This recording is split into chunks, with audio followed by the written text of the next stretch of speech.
Hi student, मैं Salaar Shah Khan history class 10 का lesson 2 जो पार्ट 2 है।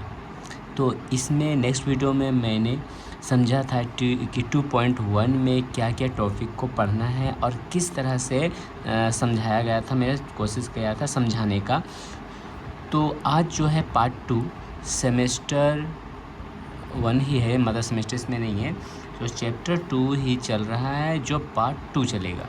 तो इस चैप्टर 2 का चैप्टर नाम है सुधार, विशेषताएं और अवलोकन। तो इसमें से जो है पहला टॉपिक जो था वो समझना है।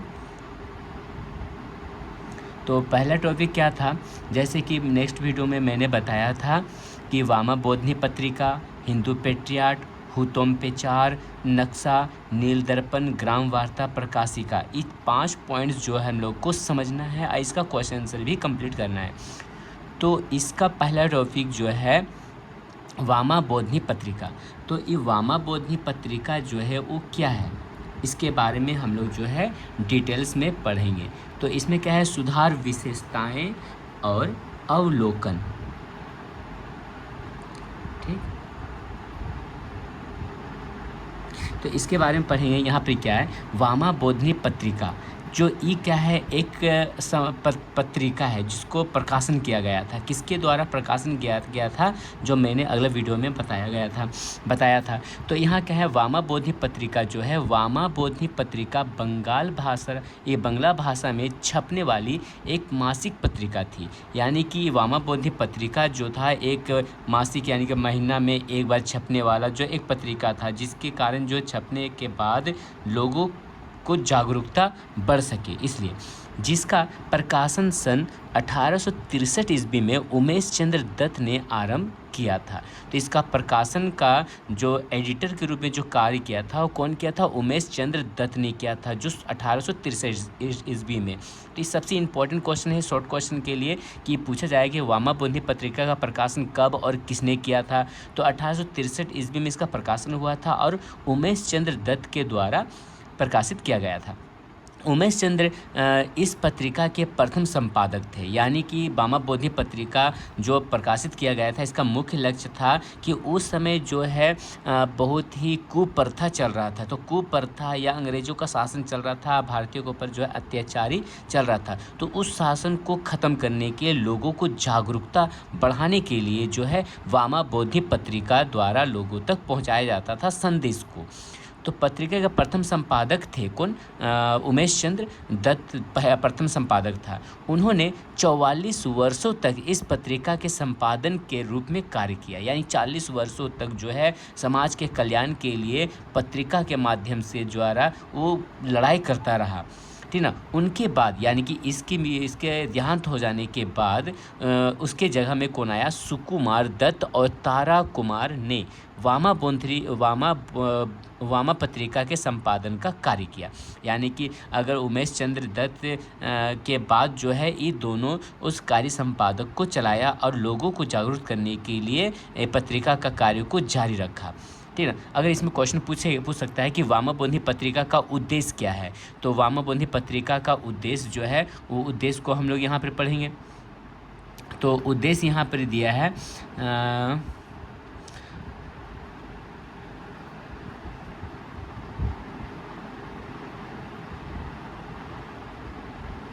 उद्देश्य यहाँ पर दिया है कि इस वामाबोधिनी पत्रिका का उद्देश्य क्या है, मतलब इसको छापने के महीना में छापने का मुख्य लक्ष्य क्या था। इस पत्रिका का जो है मुख्य उद्देश्य बंगाली महिलाओं को शिक्षित करना था। यानी वो उस समय जो कुप्रथा चल रहा था, महिलाओं को शिक्षित नहीं किया जा रहा था। काहे कि सभी लोगों में धारणा था कि नहीं, लेडी यानी लड़की लोग को, स्त्री लोग को जो है शिक्षित नहीं करना चाहिए। अगर लोगों को शिक्षित किया जाए, घर से बाहर निकाला जाए तो कुल का नाश हो जाएगा। तो इस तरह का कुप्रथा चल रहा था। लेकिन उस समय जो है कुछ लोग, शिक्षित लोग भी थे, जो इन परिस्थितियों को देख देखने से क्या हो, उसके मन में बात आया कि नहीं, इस तरह का कुप्रथा जो है वो धीरे धीरे कम होनी चाहिए। काहे कि इस तरह का कुप्रथा रहेगा तो समाज जो है बहुत ही जर्जर अवस्था में आ जाएगा। तो इसलिए क्या किया, इस पत्रिका का मुख्य उद्देश्य, यानी इस पत्रिका के द्वारा मुख्य उद्देश्य था कि लोगों को जागृत करना, उसका मतलब उसको जगाना कि नहीं, लोगों में सबको शिक्षित होना बहुत ज़रूरी है। तो इसलिए जो है बंगाली महिलाओं को शिक्षित करना था एवं जागरूक करना था। यह पत्रिका मुख्य रूप से समाज में नारियों के दशा को सुधारने का कार्य करती थी, यानी कि ज़्यादा से ज़्यादा उन लोगों का मुख्य लक्ष्य था कि नारियों की स्थिति को जो है सुधारना, उसको प्रगति के राह में ले जाना। अब पूछेगा वामाबोधि पत्रिका का कार्य क्या था, तो वामाबोधि पत्रिका का कार्य है सन 1863 ईस्वी के आसपास पूरे बंगाल में, है ना, तो पूरे बंगाल में है 35 बालिका विद्यालय थी। यानी कि देखा जाए तो अभी के समय में जो है बहुत सारे विद्यालय है स्त्रियों के लिए, पुरुषों के लिए बहुत सारे विद्यालय, लेकिन उस समय जो था स्त्रियों के विद्यालय बहुत ही कम था, नहीं के बराबर था। यानी पूरा वर्ल्ड में जो था कितना, 35 बालिका ही, यानी स्त्रियों के लिए स्कूल खोला गया था। कब? 1863 ईस्वी में, जो सिर्फ 35 बालिकाएँ विद्यालय थे, जिसमें पढ़ने वाले विद्यार्थियों की संख्या कितना थी, 1183 ही था। यानी इतना कम उस समय, मतलब अभी के तुलना में उस समय बहुत ही ज़्यादा कम स्टूडेंट था जो नारी शिक्षा को ग्रहण करने के लिए जाया करता था, क्योंकि लोगों के मन में धारणा गलत था कि नहीं, स्त्रियों को नहीं पढ़ाना चाहिए, उसे घर से निकलने की अनुमति नहीं दिया जाता था, जिसके कारण जो है उन लोगों को शिक्षित नहीं किया जा सकता था। तो कुछ लोग ऐसे भी थे जो लोगों को चाहते थे शिक्षित होना बहुत ज़रूरी है, उन लोग के मन में धारणा कुछ अलग था, लेकिन बहुत लोगों की धारणा जो है गलत था, जिसके कारण उन लड़कियों लोग को शिक्षित नहीं किया जाता था। अर्थात अधिकतर नारियां विद्यालय में शिक्षा ग्रहण करने नहीं जाती थी। यानी हम बहुत से कुछ लोगों को शिक्षा ग्रहण करने की रुचि था, लेकिन घर से अनुमति नहीं दिया जाता था, तो वो लोग जो है शिक्षित नहीं हो पाते थे। इस पत्रिका में सरल भाषा में ऐसे लेख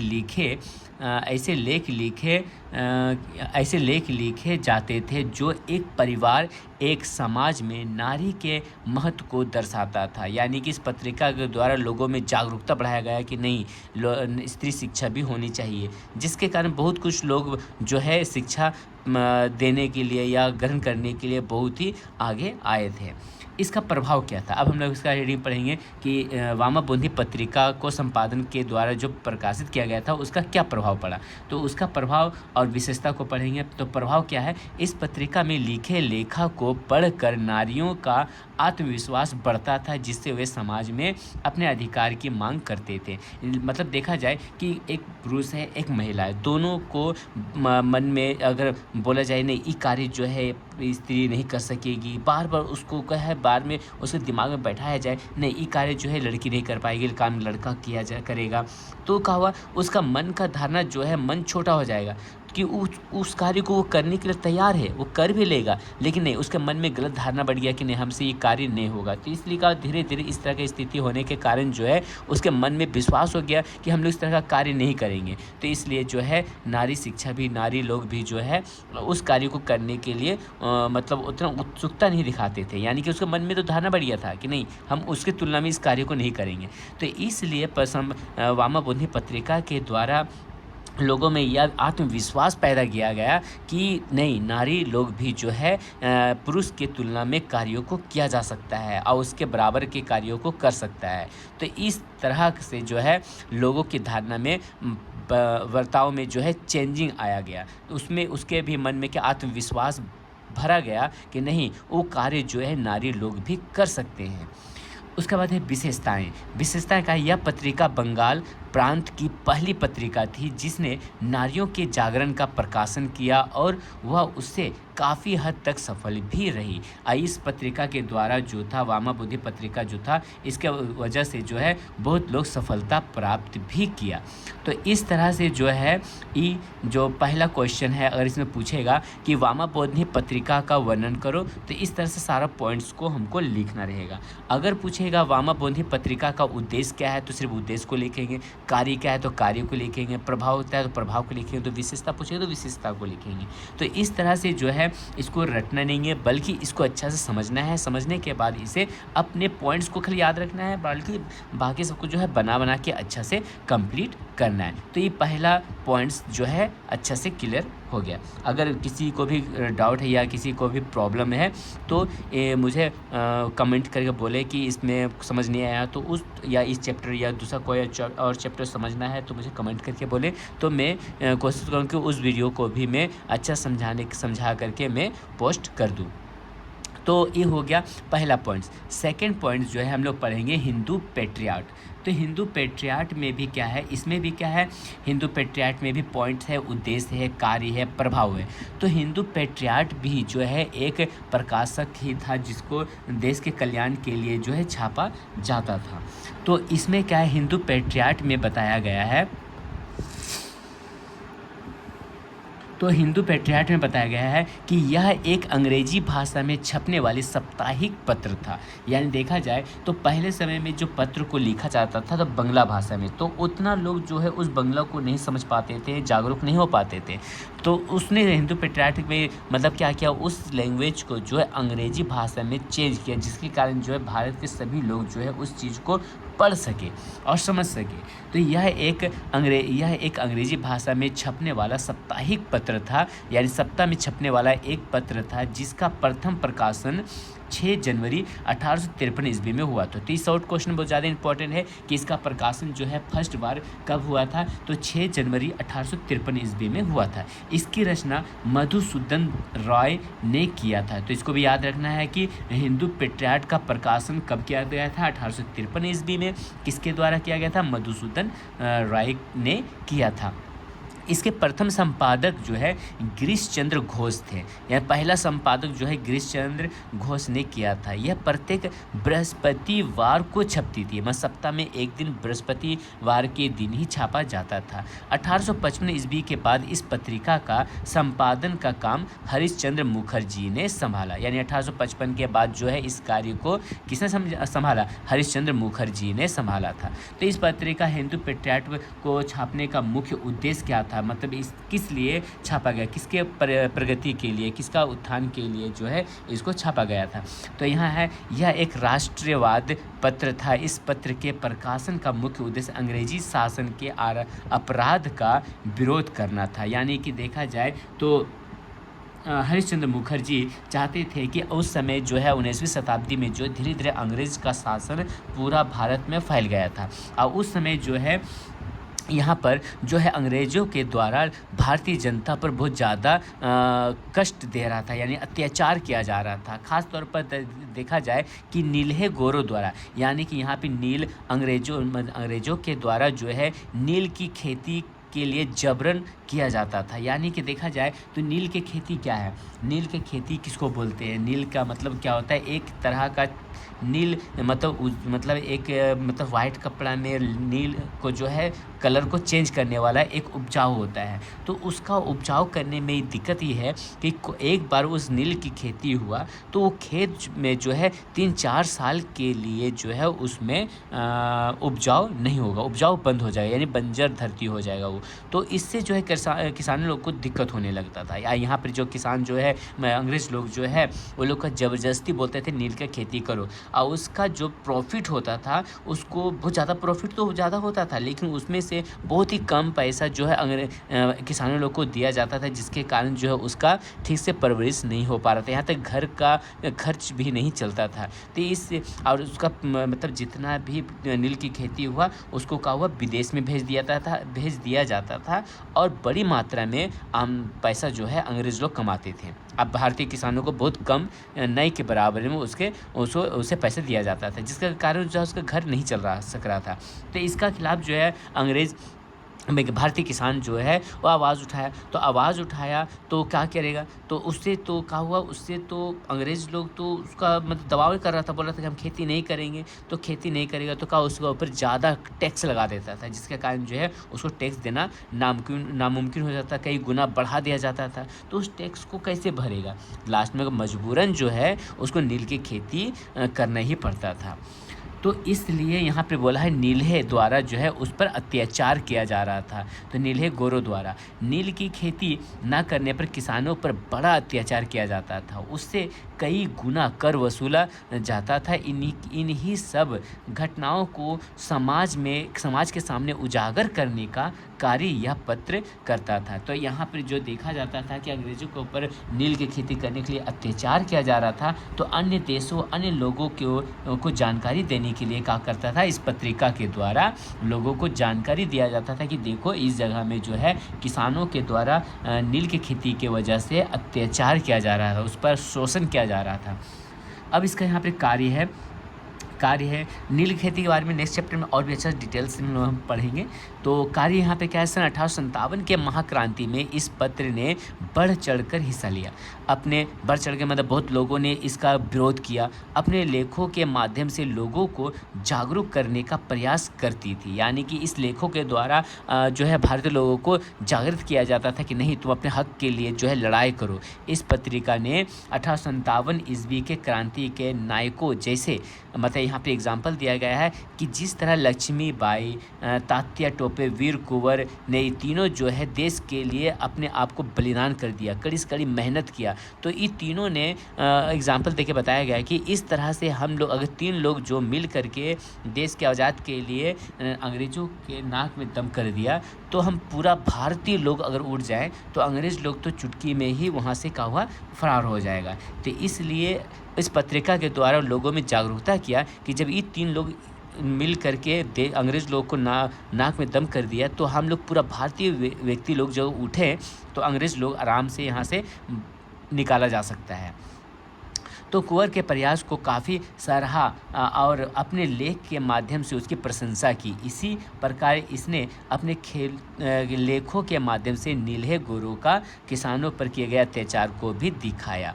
अब इसका प्रभाव क्या पड़ा? इसका प्रभाव पड़ा कि नील्हे गोरों द्वारा किए गए अत्याचारों पर जो लेख लिखे जाते थे उन्हें पढ़कर लोगों ने सरकार के खिलाफ विद्रोह कर दिया। तो क्या हुआ, सभी लोगों को जागृत हुआ। जागृत करने के बाद देखा गया कि अंग्रेज़ लोग को जो है इस तरह का अत्याचार किया जा रहा है, तो हर जगह से जो है अंग्रेज़ के खिलाफ जो है एक विद्रोह कर दिया। और अंत में क्या हुआ, मजबूरन सरकार को नील की खेती करने पर रोक लगाना पड़ा। काहे कि भारतीय जनता जो है बहुत ही भड़क चुका था, और कहीं ना कहीं तो अंग्रेज़ लोग के मन में डर भी पैदा हो गया था कि पूरा भारतीय लोग अगर उड़ जाएगा तो हम लोग का यहाँ पर रहना मुश्किल हो जाएगा। इसलिए नील की खेती को बंद कर दिया गया। तो इस तरह से हम लोग जो है इस तरह का ये वीडियो जो है हिंदू पेट्रियाट के बारे में हम लोग समझे। तो इसमें कोई भी दिक्कत होगा तो मुझे आप लोग कमेंट करें, और इसको अच्छा से नोट डाउन कर ले अच्छा से, और अच्छा से इसको पढ़ाई करें, जो है कि बहुत ही इम्पोर्टेंट क्वेश्चन है। ऐसे अच्छा से कॉपी में नोट्स भी कर लें, जिसके एग्ज़ाम के समय जो बहुत ज़्यादा इम्पोर्टेंट होने वाला है। तो नेक्स्ट वीडियो है यहाँ पर, नेक्स्ट क्वेश्चन हुतोम पेचास, थर्ड है हुतोम पेचास। इससे सबसे पहले यहाँ पर दिया है, हम लोग पढ़ेंगे इस रेखा चित्र के बारे में। तो रेखा चित्र क्या है? शब्दों के माध्यम से किसी भी स्थिति को इस तरह से प्रस्तुत करना कि हमें ऐसा प्रतीत हो कि यह घटना हमारे आँखों के सामने ही घटित हो रही है। तो इस प्रकार के साहित्य लेख को रेखा चित्र कहते हैं। मतलब इसमें मानना क्या था कि कोई भी नाटक, कोई भी पत्र लेखन इस तरह से लिखा जाए कि लोगों के मन में यह धारणा हो जाए कि ये जो घटना है पूरा रियल घटना है। ये रियल घटना यानी कि बहुत ही आंखों देखा घटना हो रहा है, तो उसी को रेखा चित्र बोलते हैं। तो इसमें क्या है, हुतोम पेचास नक्शा। हुतोम पेचार नक्शा क्या है जी? इसको बोलते हैं उल्लू की कहानी, इसको बोला जाता है। तो ये भी सबसे बहुत ज़्यादा इम्पोर्टेंट है ये वाला।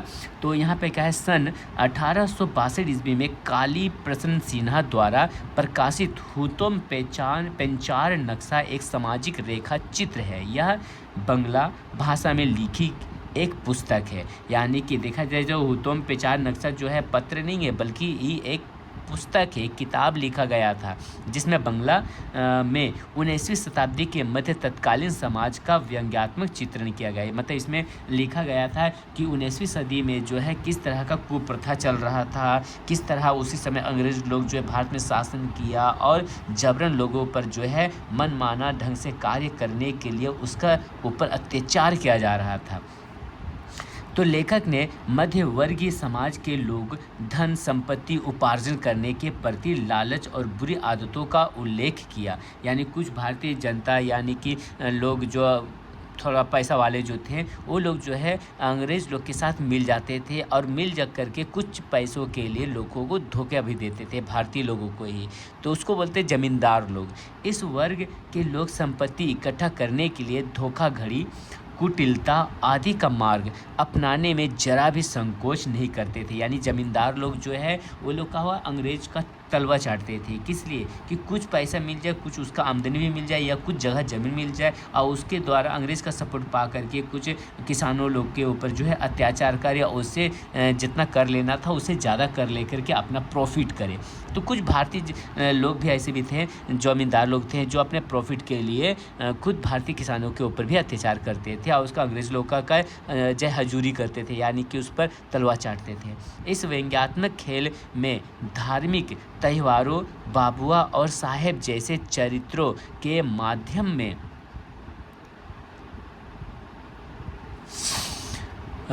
में तत्कालीन समाज की वास्तविक छवि प्रस्तुत की गई है। जैसे कि बंगाल के बाबू साम्राज्य के लोग के आधुनिकीकरण में लगे रहते थे, यानी कि उसके खुशामद करने में लगे रहते थे, उसके चमचागिरी करने में लगे रहते थे। वे अंग्रेज़ों के चापलूसी करते, उनकी जी हजूरी में लगे रहते और गरीब वर्ग के लोगों को ठगना जैसे इनकी प्रकृति में शामिल हो गया था। यानी अंग्रेज़ लोग का भी कुछ क्षण पैसों के लिए जो अंग्रेज़ लोग के साथ ज़मींदार लोग मिल गए थे कि कुछ प्रॉफिट उन लोग का हो जाए और लोग मिल करके जो है किसानों के ऊपर अत्याचार करते थे।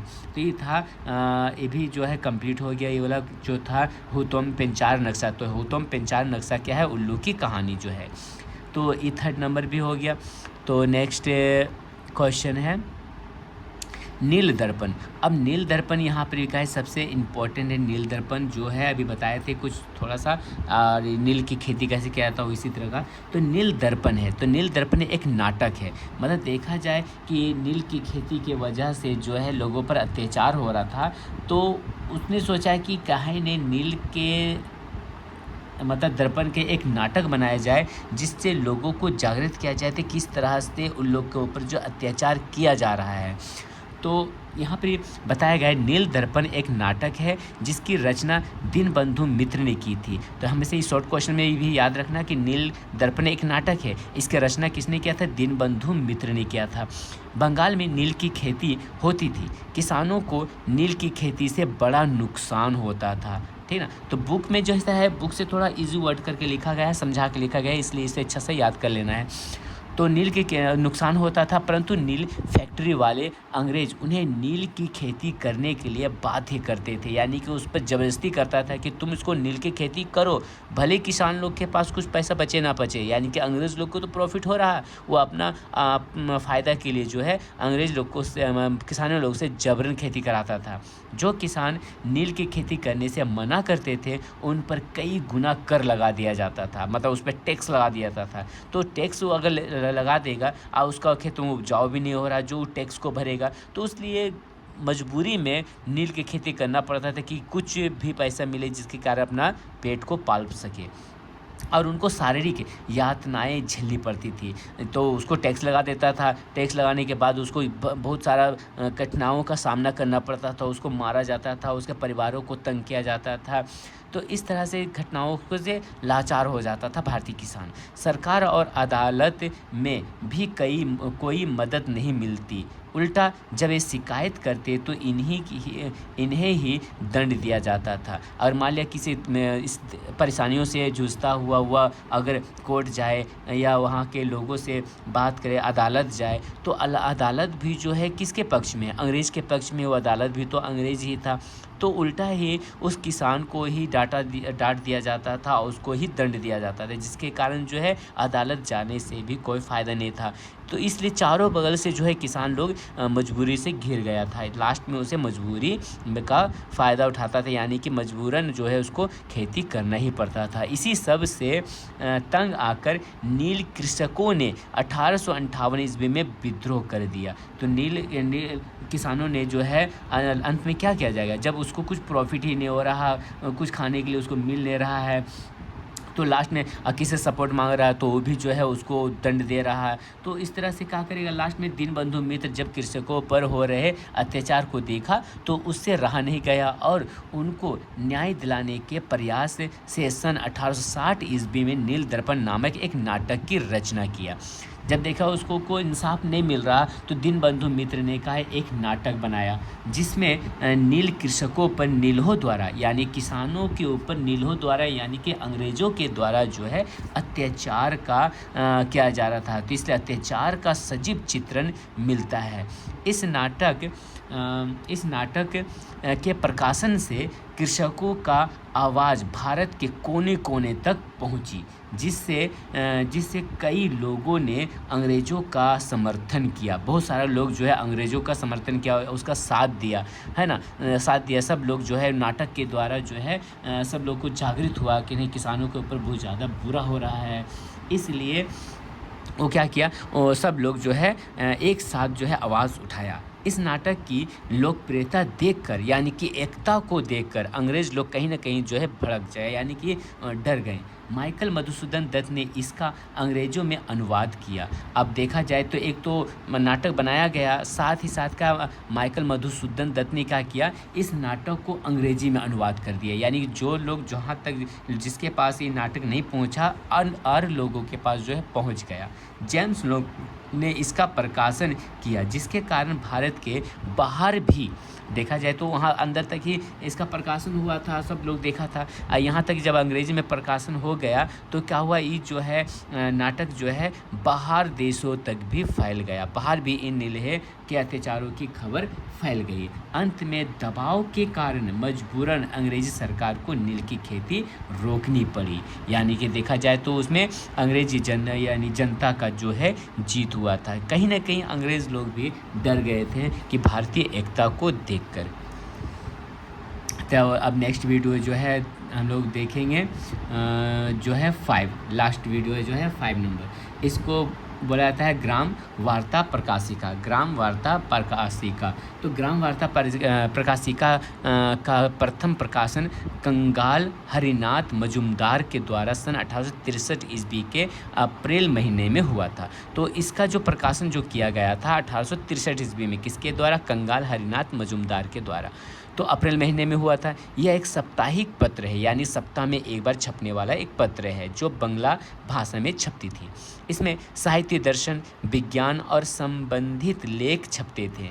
बंगाल के प्रसिद्ध लेखकों जैसे रविन्द्रनाथ टैगोर, साहित्य, गीत, कविता भी इसी में छपते थे। यानी संपादक के द्वारा पत्र तो छपता था, या और देखा जाए तो रविन्द्रनाथ टैगोर हुआ, साहित्य, गीत हुआ, बहुत सारी कविताएँ हुआ, तो इसी प्रकाशन के द्वारा प्रकाशित किया जाता था। बंगाल में शिक्षा की हीन स्थिति और अत्याचारों के विरुद्ध लोगों को जागरूक करने में इसका महत्वपूर्ण योगदान रहा। यानी इस पत्रिका के द्वारा ही जो है कुप्रथाओं को कम किया गया, लोगों पर जो अत्याचार हो रहा था वो अत्याचार को रोका गया, नील की खेतियों को रोका गया। तो ये बहुत ज़्यादा ही प्रकाशिका जो है बहुत ही इम्पोर्टेंट था। बंगाल के नील्हे गोरों और जमींदारों द्वारा किसानों पर किए गए अत्याचारों की खबर अक्सर इसमें छपती रहती थी। यानी जमींदार लोग होता है ना, अंग्रेज जो लोग का तलवा चाटता था, तो उन लोगों को सिफारिश उसके चलते जो है जमींदार लोग जो है अंग्रेज किसानों के ऊपर अत्याचार करते थे। तो इस सब चीज़ों का खबर भी जो है इस पत्रिका में प्रकाशित होता था।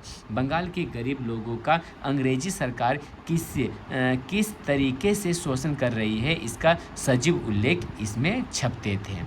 तो इस तरह से जो है ये पार्ट 2 जो है कंप्लीट हुआ, जो 2.1 जो है सारा कंप्लीट हो गया। अब हम लोग थोड़ा सा देख लेते हैं कि इसमें कुछ शॉर्ट क्वेश्चन भी इम्पोर्टेंट है, इसे भी अच्छा से मतलब 2.1, 2.2, 2.3 का टोटल MCQ शॉर्ट टाइप भी है, तो इसको भी अच्छा से आप लोग देख लें और इसे अच्छा से नोट डाउन कर लें, जिसके कारण जो है एग्ज़ाम के समय जो है बहुत ही इम्पोर्टेंट होने वाला है। तो मैं शुरू से MCQ और शॉर्ट टाइप क्वेश्चन को दिखा देता हूँ, इसे अच्छा से नोट डाउन कर लें, यानी कि 2.1 का ही मतलब MCQ जो है 2.1 और 2.2, 2.3 का सबका ही है, और लॉन्ग क्वेश्चन सिर्फ अभी 2.1 का ही हुआ। नेक्स्ट वीडियो में और भी बनाऊंगा। तो यहाँ पर है हम लोग पढ़ते हैं, क्वेश्चन है शॉर्ट क्वेश्चन का। पहला है, वह नाम जो भारत में पाश्चात्य शिक्षा के प्रसार से संबंधित नहीं है, तो क्या है वो? काली प्रसन्न सिन्हा। ब्रह्मानंद थे, कौन थे? ब्रह्मानंद थे, केशव चंद्र सेन थे। सर्वधर्म समन्वय के आदर्श का प्रचार किए थे, किसने किए थे? श्री राम कृष्ण ने। कलकत्ता स्कूल बुक सोसाइटी की स्थापना किसने की? तो डेविड हेयर ने। जो तो मत तो पथ वाक्य किसने कहा था? तो आंसर होगा श्री राम कृष्ण ने। नेक्स्ट 6 नंबर क्वेश्चन है यहाँ, वाम बोधनी का प्रकाशन शुरू हुआ कब हुआ? 1863 ईस्वी में। हिंदू पेट्रियाट किस भाषा का साप्ताहिक पत्र था? अंग्रेजी। हिंदू पेट्रियाट का प्रथम प्रकाशन हुआ कब? 1853। तो ये हो गया 8 नंबर क्वेश्चन। नेक्स्ट क्वेश्चन है 9 नंबर का। तो 9 नंबर क्वेश्चन है यहाँ, ग्राम वार्ता प्रकाशिका के प्रथम संपादक थे, कौन थे? हरिनाथ मजूमदार थे। नील दर्पण का प्रकाशन हुआ था 1860 ईस्वी में। फोर्ट विलियम कॉलेज की स्थापना हुई थी कब? 1800 ईस्वी में। हिंदू कॉलेज की स्थापना हुई थी कब? 1817 ईस्वी में। 1817 ईस्वी में। नेक्स्ट वीडियो 13 नंबर क्वेश्चन है, शब्द कल्पद्रुम नामक संस्कृति शब्दकोश के निर्माता थे, कौन? राधाकांत देव। प्रेसिडेंसी कॉलेज विश्वविद्यालय बना 2010 ईस्वी में। वर्ण परिचय पुस्तक के लेखक थे ईश्वरचंद्र विद्यासागर। नेक्स्ट क्वेश्चन है, कलकत्ता मेडिकल कॉलेज की स्थापना हुई थी 1835 ईस्वी में। कलकत्ता विश्वविद्यालय की स्थापना हुई थी 1857 ईस्वी में। तो next 80 number question,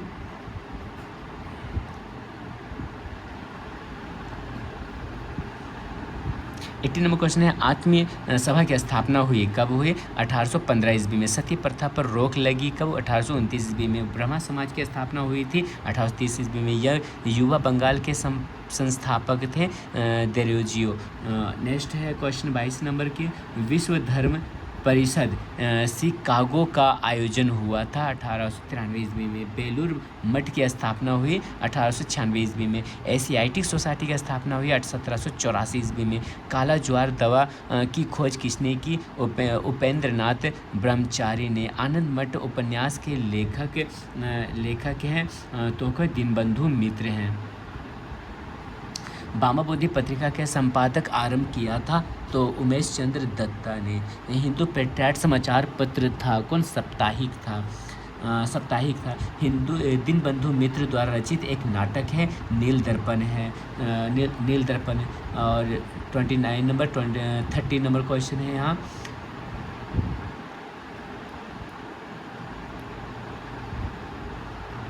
30 number, Mahabharat का बंगला भाषा में अनुवाद किया था किसने? काली प्रसन्न सिन्हा ने। नील दर्पण है नाटक एक। एंग्लो हिंदू कॉलेज की स्थापना हुई कब? 1815 ईस्वी में। भारत में अंग्रेजी शिक्षा का अनिवार्य किया गया 1833 ईस्वी में। तो यहाँ पर 1833 ईस्वी में राजा राममोहन राय का जन्म हुआ था 1774 ईस्वी में। हिंदू कॉलेज की स्थापना की थी डेविड हेयर ने। डेविड हेयर का जन्म हुआ था स्कॉटलैंड में। तो 36 नंबर हुआ। 37 number question, 37 John Elliot Drinkwater Bethune का जन्म हुआ था 1801 ईस्वी में। विद्यासागर का जन्म हुआ था 1820 ईस्वी में। कलकत्ता विश्वविद्यालय के प्रथम कुलपति थे लॉर्ड कैनिंग। 40 नंबर क्वेश्चन है, हेनरी ड्रेजुए के अनुयायियों को कहा जाता था नव बंगाल। भारत में विधवा विवाह का वैध घोषित किया गया 1856 ईस्वी में। 41 नंबर क्वेश्चन हो गया। 42 नंबर क्वेश्चन जो है,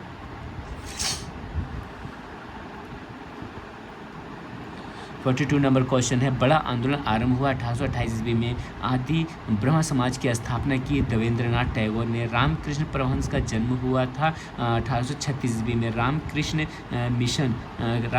मिशन की स्थापना हुई 1896 ईस्वी में। और नेक्स्ट क्वेश्चन है 46, विवेकानंद के द्वितीय धर्म सम्मेलन में भाग लिया 1900 ईस्वी में। मैं उस धर्म में विश्वास नहीं करता जो किसी विधवा के आंसू नहीं पोंछ सकता। उपयुक्त कथन किसने कहा है? तो विवेकानंद ने कहा था। कलकत्ता साइंस कॉलेज का इतिहास पाया जाता है कहाँ पाया जाता है? तो इसका आंसर है विज्ञान और तकनीकी के इतिहास में। 49 नंबर क्वेश्चन, इनमें से कौन सा नाम भारत के पाश्चात्य शिक्षा के प्रचार से संबंधित नहीं है? तो काली प्रसन्ना सिन्हा।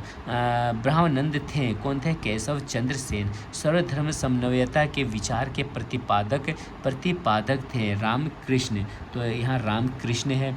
नेक्स्ट 51 क्वेश्चन है, 52 नंबर क्वेश्चन है। 51 क्वेश्चन जो MCQ खत्म हो गया। अब यहाँ से हम लोग पढ़ेंगे शॉर्ट टाइप क्वेश्चन। तो शॉर्ट टाइप क्वेश्चन है यहाँ पर, हिंदू पेट्रियाट किस भाषा का साप्ताहिक पत्र था? तो किस भाषा का था? अंग्रेजी भाषा का साप्ताहिक पत्र था, जो मैंने अभी लॉन्ग क्वेश्चन में समझाया था। ग्राम वार्ता प्रकाशिका के संपादक कौन थे? तो हरिनाथ मजूमदार थे। हिंदू कॉलेज की स्थापना कब हुई थी? तो 1817 ईस्वी में हुई थी। वर्ण परिचय पुस्तक के लेखक कौन थे? वर्ण परिचय पुस्तक के लेखक ईश्वर चंद्र विद्यासागर थे। युवा बंगाल के संस्थापक कौन थे? युवा बंगाल के संस्थापक देरेजियो थे। काला ज्वार दवा की खोज किसने की थी? तो उपेंद्रनाथ ब्रह्मचारी ने की थी। नेक्स्ट क्वेश्चन है, युवा बंगाल के संस्थापक देरेजियो थे, हो गया। काला ज्वारी भी हो गया। ब्रह्मा समाज की स्थापना किसने की थी? राजा राम मोहन राय ने की थी। ईश्वर चंद्र विद्यासागर की उपाधि किसने दी थी? तो ईश्वर चंद्र को विद्यासागर की उपाधि लॉ कमेटी ने दी थी। 19वीं सदी में बंगाल की सामाजिक स्थिति कैसी थी? तो 19वीं सदी में बंगाल में अनेक सामाजिक कुरीतियों एवं कुप्रथाओं का बोलबाला था। मैंने अभी समझाया भी था, उस समय जो है कुप्रथा, अंग्रेजों का शासन जो है बहुत ही ज़्यादा चल रहा था। लोगों खास तौर पर तो ज़्यादा कुप्रथा जो चल रहा था। कुप्रथा यानी कि जैसे कि सती प्रथा, यानी कि किसी का भी हस्बैंड मर जाता तो उसको जबरदस्ती जो है उसके वाइफ को आग में जला दिया जाता था। बाल विवाह यानी छोटी उम्र में भी जो है लोगों का शादी कर दिया जाता था। बहु विवाह यानी जिसका पति मर जाता था तो उसको क्या हुआ, बहुत ही बुरा ज़िंदगी गुजारना पड़ता था। एक काल कोठरी में बंद कर दिया जाता था, उसे मुंडा कर दिया जाता था, खाने के लिए गुलहत्ती दिया जाता था, बहुत ज़्यादा कष्ट दिया जाता था, तो इसको बंद करना पड़ा। पर्दा प्रथा, लोगों में बहुत पर्दा प्रथा था। लोगों को क्या, स्त्रियों को शिक्षित नहीं किया जाता था, पढ़ने के लिए नहीं दिया जाता था, बाहर निकलने नहीं दिया जाता था। जाति प्रथा, छुआछूत का बोलबाला बहुत ज़्यादा था। तो ये सब चीज़ जो है 19वीं सदी में चल रहा था। 10 नंबर क्वेश्चन है, बंगाल में कब सामाजिक चेतना का विकास हुआ? 19वीं सदी में बंगाल में सामाजिक चेतना का विकास हुआ। 19वीं सदी के बंगाल के कुछ साहित्यकारों के नाम का उल्लेख कीजिए, जैसे बंकिम चंद्र, दीनबंधु मित्र है, हेमचंद्र बनर्जी है, रविन्द्रनाथ टैगोर, विवेकानंद है, काली प्रसन्न सिन्हा आदि जो है साहित्यकार थे। नील दर्पण नाटक के रचयिता कौन है? दीनबंधु मित्र है। 19वीं सदी के बंगाल के कुछ समाचार पत्रों के नाम का उल्लेख करो, तो हिंदू पेट्रियाट है, अमृत पत्रिका है, ठीक ना। बंगाल में बंगला भाषा में प्रकाशित होने वाली पहली पत्रिका कौन थी? बाम बोधनी पत्रिका, जो मैंने भी लॉन्ग क्वेश्चन में पढ़ा। 15 नंबर क्वेश्चन है, बाम बोधनी पत्रिका का संपादक किसने आरंभ किया था? उमेश चंद्र दत्त ने। बाम बोधनी पत्रिका का प्रकाशन किस वर्ष में प्रारंभ हुआ? 1836 ईस्वी में।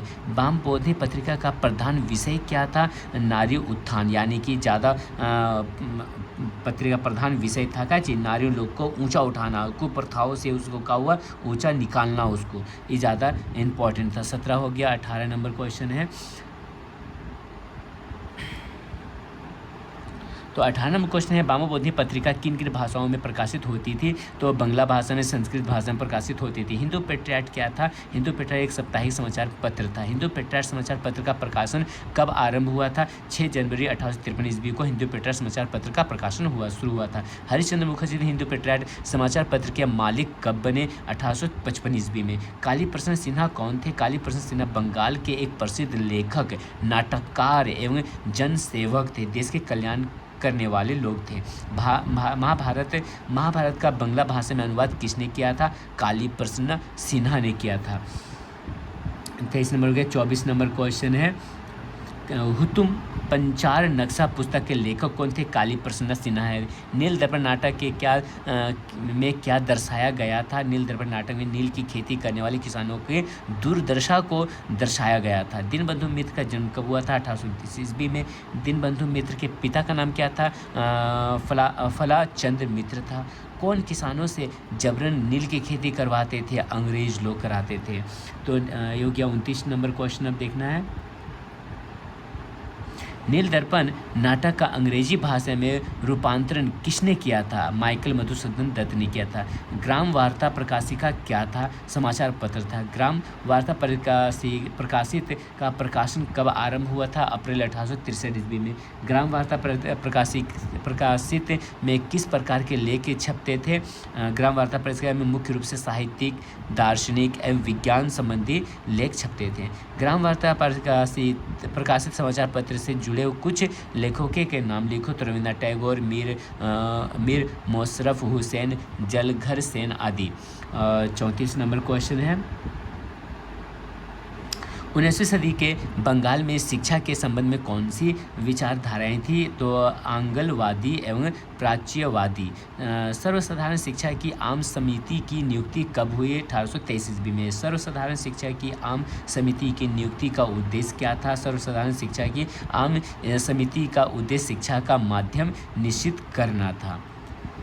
तो नेक्स्ट क्वेश्चन है 37 नंबर।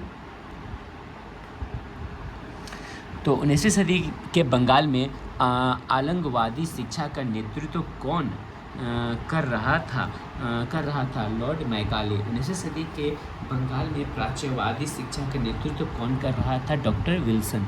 आंग्लवादी किस शिक्षा के समर्थक थे? अंग्रेजी शिक्षा के। प्राच्यवादी किस शिक्षा का समर्थक थे? प्राचीन भारतीय ग्रंथों के। बंगाल में अंग्रेजी शिक्षा का सूत्रपात करने का श्रेय किसे प्राप्त है? तो लॉर्ड विलियम बेंटिंग को। बंगाल में अंग्रेजी शिक्षा के प्रसार में किसकी प्रमुख भूमिका थी? तो ब्रिटिश सरकार, ईसाई धर्म प्रचारकों और प्रबुद्ध लोगों की। तो ये हो गया 42 नंबर क्वेश्चन। अब हम लोग पढ़ेंगे 43 नंबर क्वेश्चन। 43 नंबर क्वेश्चन जो है यहाँ पर, बंगाल में अंग्रेजी भाषा के प्रसार के समर्थन में कुछ प्रबुद्ध भारतीयों के नाम का उल्लेख कीजिए। तो राजा राम मोहन राय, ईश्वरचंद्र विद्यासागर, डिरेजियो आदि थे। एंग्लो हिंदू कॉलेज की स्थापना कब हुई? 1815 ईस्वी में। बंगाल में अंग्रेजी शिक्षा को अनिवार्य कब बना दिया गया? तो 1833 ईस्वी में। ईश्वरचंद्र विद्यासागर का जन्म कब और कहाँ हुआ था? तो ईश्वरचंद्र विद्यासागर का जन्म जो 1820 ईस्वी में बंगाल के मिदनापुर जिला के वीरसिंह नामक ग्राम में हुआ था। तो 47 नंबर क्वेश्चन है, ईश्वरचंद्र विद्यासागर को महान समाज सुधारक क्यों कहा जाता है? ईश्वरचंद्र विद्यासागर नारी उत्थान, शिक्षा प्रसार और विधवा विवाह के समर्थन के लिए प्रसिद्ध है। यानी कि ईश्वरचंद्र विद्यासागर ने जो है नारी स्थिति को बहुत अच्छा सुधारा, शिक्षा लोगों तक पहुंचाया, विधवा विवाह को ख़त्म किया, इसलिए इसे प्रसिद्ध माना जाता है। इसलिए इन्हें महान समाज सुधारक भी कहा जाता है। ईश्वरचंद्र को विद्यासागर क्यों कहा जाता है? ईश्वरचंद्र को अपने असाधारण पांडित्य के लिए विद्यासागर कहा जाता है। बंगला गद्य का जनक किसे कहा जाता है? ईश्वरचंद्र विद्यासागर को। 50 नंबर क्वेश्चन है, भारत का प्रथम आधुनिक पुरुष किसे कहा जाता है? तो राजा राममोहन राय को। राजा राममोहन राय का मुख्य उद्देश्य क्या था? ये हिंदू धर्म को कुसंस्कारों से मुक्त कराना और राजा राममोहन राय का मुख्य उद्देश्य था। राजा राममोहन राय का जन्म कब हुआ था? 1774 ईस्वी में हुआ था। तो 53 नंबर क्वेश्चन, राजा राममोहन राय के द्वारा आरंभ किए गए 2 समाज सुधारक कार्यों का उल्लेख करो। तो अंग्रेजी शिक्षा का प्रसार तथा सती प्रथा का रोकना। तो राजा राममोहन राय ने क्या कहा था? अंग्रेजी शिक्षा का प्रसार, मतलब समाज में हिंदी के साथ कहा अंग्रेजी का भी शिक्षा देना बहुत जरूरी था, और सती प्रथा को जो है उसने बंद कराया था। नेक्स्ट क्वेश्चन है, ये सब इंपॉर्टेंट क्वेश्चन है जो मैंने लॉन्ग क्वेश्चन में समझाया था, उसी तरह का ये सब क्वेश्चन है। इसे जल्द से स्क्रीनशॉट ले ले या इसको नोट डाउन कर ले अच्छा से, कि बहुत इंपॉर्टेंट क्वेश्चन है ये सब। तो इसको अच्छा से स्क्रीनशॉट ले लें और इसे नोट्स कर लें। अभी भी फाइनल एग्ज़ाम के लिए बहुत टाइम है, इसलिए जल्द से जल्दी नोट्स कर लें और इसे याद करते जाएं।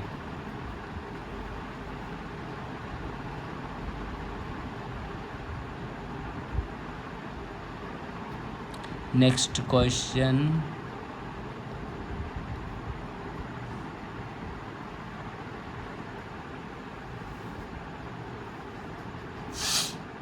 72-73 क्वेश्चन है। ये सब जल्दी से जल्दी नोट्स कर लें। अगर इसका पीडीएफ चाहिए तो मुझे कांटेक्ट करें और व्हाट्सएप में या मुझे कमेंट करके बोलें कि मुझे इस तरह सब्जेक्ट का या इस लेसन का या इस चैप्टर का मुझे पीडीएफ चाहिए। तो जल्द से जल्द उस सब पीडीएफ जो है आप लोगों को मिल जाएगा, या मेरा कांटेक्ट नंबर भी दिया है, उसको भी आप लोग देख के मुझसे कॉल कर सकते हैं, मेरा नंबर दिया हुआ है। ये सब तो हो गया था, तो इतना जो है आप लोगों को कंप्लीट कर लेना अच्छा से। तो ये 2.1 जो है कंप्लीट हुआ लॉन्ग क्वेश्चन, और 2.1, 2.2, 2.3 जो MCQ short type total complete हुआ। तो आज के लिए यहीं तक वीडियो, नेक्स्ट वीडियो में जल्द से जल्द बना के लेके आऊँगा। Okay, bye.